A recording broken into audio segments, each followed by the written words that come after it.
ये बेसन चिल्लार रेसिपीटी केते सुंदर यम्मी एंड डेलीशियस भी है। आपण माने निश्चिंत घरे थरे ट्राए करंतु भल लागिबा आपण मानकु। चलंतु स्टार्ट करिबा आजिर रेसिपी।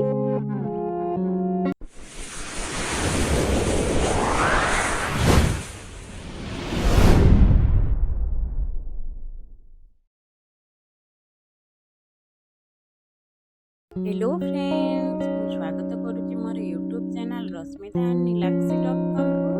आज आपण मानकु बेसन चिल्ला बा बेसन चकुली रेसिपी शेयर करी, जोटा कि आपण माने अति सहज रे ब्रेकफास्ट किंबा स्नैक्स रे करिकि ताको एंजॉय करि परिबे। चलंतु देखिनबा सेति पई मु कोन सब सामग्री नै छी। देखंतु मु एठी गोटे कप बेसन मापिकि नै जाई छी। आपण माने जेतिके क्वांटिटी रो करिवे सेही अनुसार नै जिवे।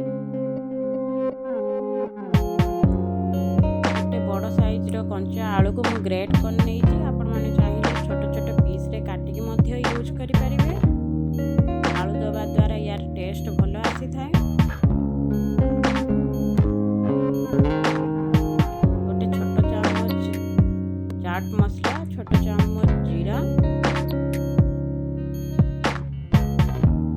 लूण स्वाद अनुसार, हल्दी पाउडर हाफ चामच, काश्मीरी चिली पाउडर हाफ चामच,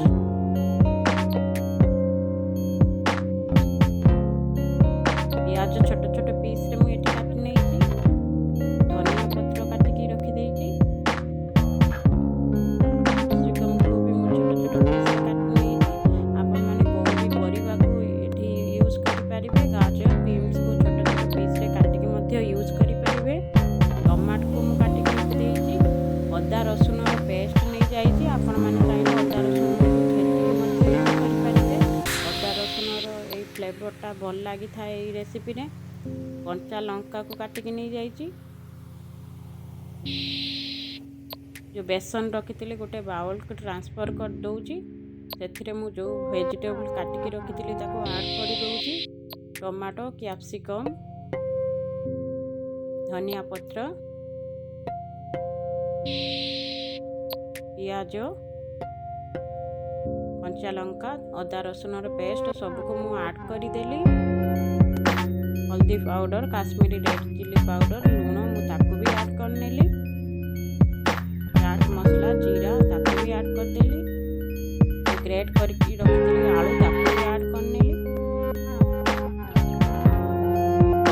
अल्प अल्प पानी देकी मु ताको मिक्स करने की गोटे बेटर कर नेली। बेसन चिल्ला बा चकुली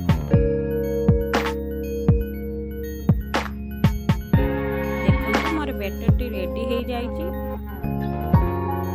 गैस ऑन करके गोटे तावा बसई नै छी। तावाटी हमर पूरा गरम हो जाई छी। सेतिरे हाफ चम्मच रिफाइन तेल यूज कर नेली। तेल चारिआड को स्प्रेड करि नेली। आपण माने नॉनस्टिक तावा रे करिवे शीघ्र अल्प तेल रे भी हेई जिवो। अल्प किछि बैटर देई देबी तावा रे। और चकुली साइज रे मु बनै नेबी। आपण माने चाहिले अल्प अल्प देकी छोट साइज रे भी मध्य बनै परिबे।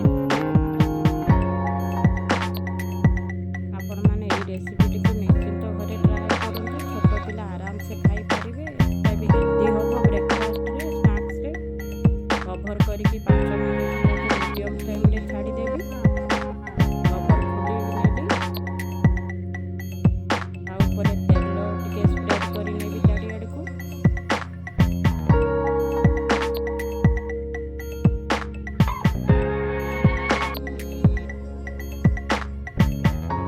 धीरे धीरे ताको केयरफुली उल्टै नबा।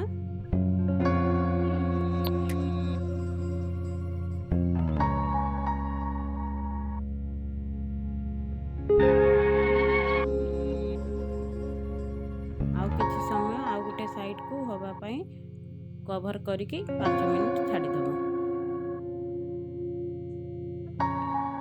एबे कवर खोली नबा। देखंतु हमर बेसन चिल्लाटी पूरा रेडी हो जाई छी। मु गोटे प्लेट को काढी नउची।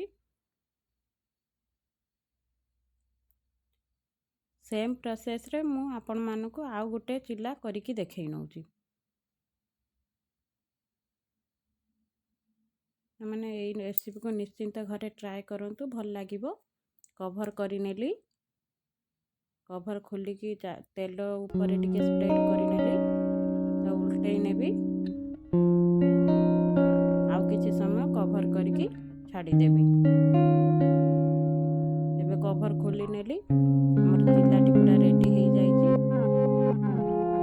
ଚିଲ୍ଲାଟିକୁ ସର୍ଭ କରି ନେଇଛି। ଆପଣମାନେ କେଉଁ ବି ପସନ୍ଦର ଚଟଣି କିମ୍ବା ସସ୍ ସହିତ ସର୍ଭ କରିପାରିବେ, ଏମିତି ବି ଖାଲି ଖାଇପାରିବେ। ଯଦି ମୋ ରେସିପିଟି ଭଲ ଲାଗୁଥାଏ, ଲାଇକ୍, କମେଣ୍ଟ, ସେୟାର କରିବେ। ଯଦି ଏପର୍ଯ୍ୟନ୍ତ ଯାଏ ସବସ୍କ୍ରାଇବ୍ କରିନାହାନ୍ତି